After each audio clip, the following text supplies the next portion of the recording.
Sudah banyak teori dalam perbaikan sepak bola Indonesia. Betul nggak? Banyak teori. Banyak teori, banyak konsep.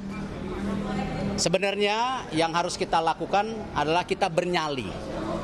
Bernyali untuk sepak bola yang bersih dan juga sepak bola yang berprestasi. Itu yang terpenting gitu.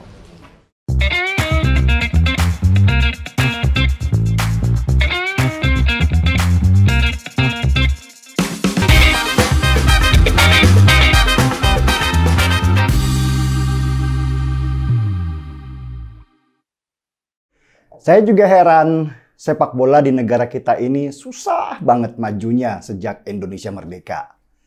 Yang terkenal dari kita di sepak bola hanya berita-berita buruknya saja. Dulu tuh ada pada tahun sekitar 1980-an, bahkan terkenal dengan nama sepak bola gajah yang mengacu pada kuatnya korupsi di sepak bola Indonesia, di mana siapa yang menang dan siapa yang kalah sudah diatur oleh panitia, sehingga permainan sepak bola kita diibaratkan gajah yang bermain di sepak bola seperti gajah di Waikambas, Lampung. Padahal penduduk kita itu ada 260 juta jiwa, terbanyak keempat di dunia. Kenapa dalam pembibitan kader sepak bola itu kita kalah dengan Thailand, Korea Selatan, bahkan dengan yang sekelas Malaysia? Jawabannya cuma satu. Di PSSI itu banyak setannya yang lebih mementingkan kegendutan perutnya daripada membawa harum nama Indonesia. Jokowi aja gemes melihat sepak bola kita. Sampai dia akhirnya memutuskan ikut campur di dunia sepak bola dengan memerintahkan Menpora waktu itu, Imam Nahrawi, untuk mengintervensi PSSI. Tapi ya nggak gampang, karena PSSI itu seperti negara sendiri, di mana negara nggak boleh ikut campur di dalamnya. PSSI, induk organisasinya ada di FIFA, bukan di negara. Meski pembiayaan PSSI juga lapangan sepak bolanya itu punya negara. Sudah banyak negara yang disanksi oleh FIFA karena ikut campur dalam klub organisasi sepak bolanya. Di antaranya Nigeria dan Kuwait. Apa masalahnya? Ya sama, korupsi di dalam tubuh organisasi yang membuahkan hasil yang buruk. Bahkan Zimbabwe sampai sekarang dihukum oleh FIFA tidak bisa ikut kejuaraan internasional karena pemerintah Zimbabwe intervensi kepada ZIFA, klub sepak bola di Zimbabwe yang dituding sudah melakukan pelecehan seksual. Sayangnya, meski Indonesia sudah berkorban melakukan intervensi kepada PSSI supaya PSSI berbenah dan berakibat dihukum FIFA tahun 2015, Menporanya Imam Nahrawi malah ketangkep korupsi.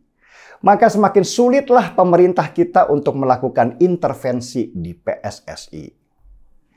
Tapi masalah seperti ini bukan hanya terjadi di Indonesia saja. Amerika juga gemes banget sama FIFA yang seperti untouchable atau tidak tersentuh oleh negara. Hanya Amerika punya otoritas kehakiman yang sangat kuat dan independen. Mereka kemudian membongkar kasus korupsi di FIFA senilai hampir 3 triliun rupiah. Langkah Amerika ini dinilai sangat berani karena FIFA bisa saja menghantam balik Amerika dengan melarang tim nasionalnya untuk bertanding di internasional.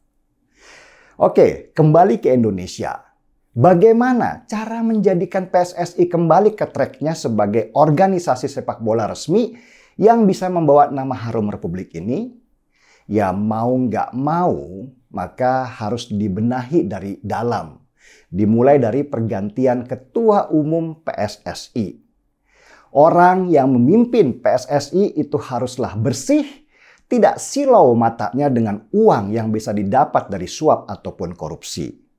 Sekali lagi, Banyak orang lama di PSSI yang tidak diganti-ganti dan sudah berkarat dengan kenikmatan dan tidak mau diganti.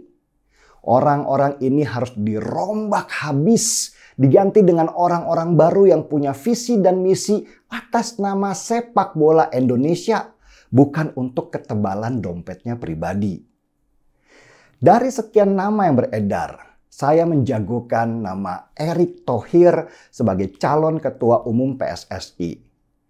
Erick Thohir punya kemampuan manajemen yang kuat dalam membina sebuah organisasi. Dia juga orangnya Jokowi yang pasti mengemban perintah untuk benahi organisasi sepak bola ini. Secara pengalaman memimpin klub sebagai persyaratan untuk menjadi calon ketua umum, Erick juga sudah punya.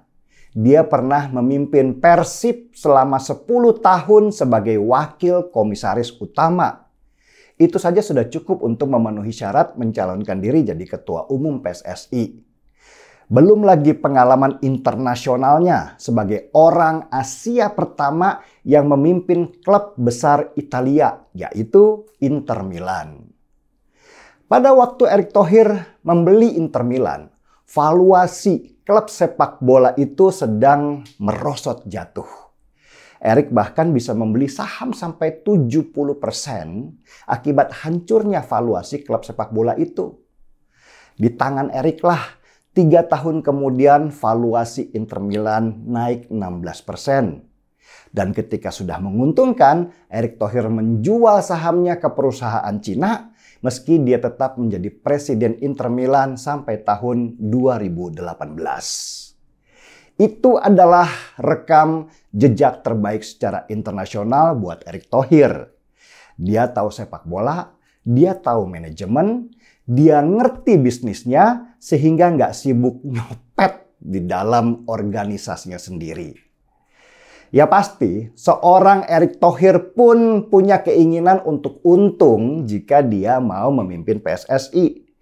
Tapi konsep untungnya Erick Thohir beda dengan yang lain yang malah menggerogoti PSSI.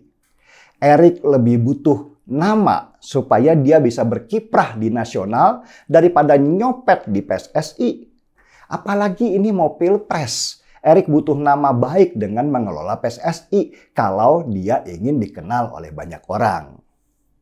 Menjadi ketua umum PSSI lebih punya nilai buat Erick Thohir daripada dia harus mejeng gambar wajahnya di mana-mana pakai fasilitas BUMN.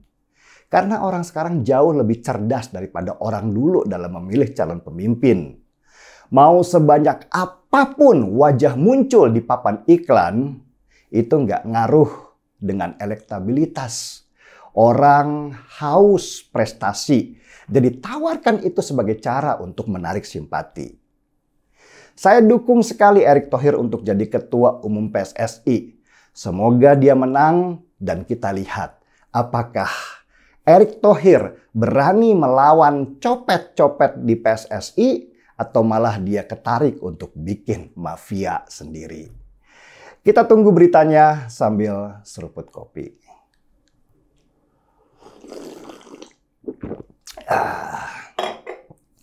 Markibong, mari kita bongkar semua. Saya Denny Siregar, kita di acara Timeline.